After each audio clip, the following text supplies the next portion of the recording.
Let's see how to enable nested virtualization in VirtualBox. From the list of virtual machines on the left, choose the one for which you want to enable nested virtualization, then click on System.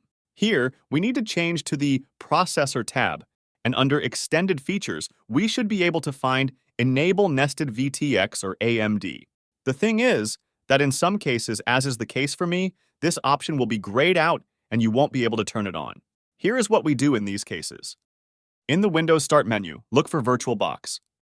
Once you find it among the options, choose Open File Location. This leads us to a shortcut to VirtualBox, so we need to right-click on this shortcut, then choose Open File Location once more.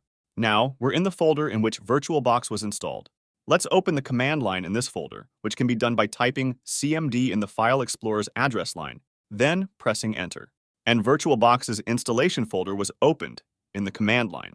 Now, we need to run the command vboxmanage, so we just type the first 4 or 5 letters, then hit Tab to auto-complete the command. We want the Modify VM option, and then we need to specify the VM that we're about to modify. So for our VM, let's click on General, copy its name, and paste it. We then need to specify the exact property that we want to alter, and in our case, it's the nested hardware property, which can be referred to as nested HWVirt. And of course, we want to turn it on.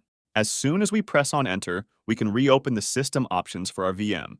And when we now navigate back to the Processor tab, we can see that virtualization was enabled.